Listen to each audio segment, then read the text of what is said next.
With a hustle and bustle of back to school, sometimes just a bite-sized snack is all you really need. Suzy Gazzellone from Suzy's Cake Angels is here with 3 inspirational recipes. Thank you, Annette. Yes, back to school. I find, as a parent myself, trying to find a good snack that your child will have, number one, is hard. And then finding something that's also nut-free because of school restrictions is also a challenge. So I came up with a few recipes that are bite-sized and nut-free. And kids, you can use your kids to help out, but also they like them. Okay, so and adults like them too. And adults too. Don't forget about us. I can't wait to dive into all That's of these. so true. Why do we forget about ourselves? Yeah. So we're going to start off with thumbprint cookies. So it's my nut-free peanut butter and jam thumbprint cookies. All right. Right? So much fun. So what kind of, so it's not peanut butter you're using here? So I'm using sunflower seed butter. So instead of peanut butter, you can always substitute with a sunflower seed butter, a pumpkin seed butter, or a tahini. Okay. And sometimes in this particular recipe too, you can use a cookie butter. Like a Biscoff. Like a Biscoff. Okay. That substitutes really well. So I have the flour here, and I'm just going to sift the flour. I have a quarter cup of baking soda and salt, so I'm going to sift that. And why is sifting important?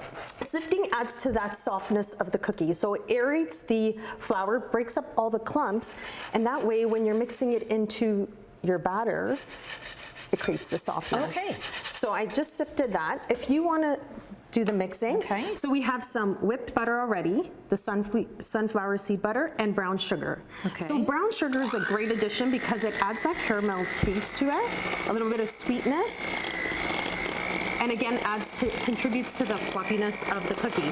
Then we've got an egg and some vanilla. And then we're gonna mix that nicely. Yeah, perfect. And as it smooths out, I'm gonna start putting in the flour. I feel like I'm really helping here. This is great. See? So you can incorporate your child into this. They can do exactly what I was doing, just adding in all the ingredients. We can pre-measure. That's another, great way it's to math. Yeah, it's a math. You can teach them about measurements, the importance of pouring, mixing, and even how the ingredients work well together, like just how we were talking about aerating the flour and how it contributes to the cookie. So, oh, look at that. Okay. It looks great. So that's a good mix. So once we're done, do I get to lick these? That's always the best part. So I'm just going to do a quick. There we go. Okay. Okay. So we don't get all messy in here. So I have a cookie scoop, and I like to use this cookie scoop just because it creates more of a uniform cookie size.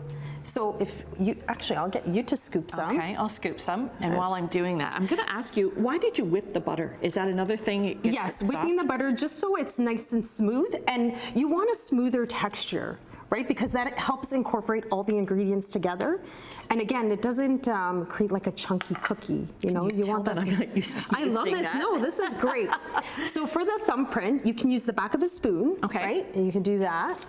Or you can use the back of your cookie scoop, or use your thumb. I put a little bit of flour on it just so my hand doesn't get stuck or sticky onto the cookie batter. And you do that. And then once you do the thumbprint, you just add the jam in. Add the jam. So you can use like a strawberry, a raspberry. Okay. That works well. So you just put a little scoop. You put it in the. I like to put it in before you bake. Before you bake. Okay. So what I normally do is I put this in the fridge for about 20 to 30 minutes.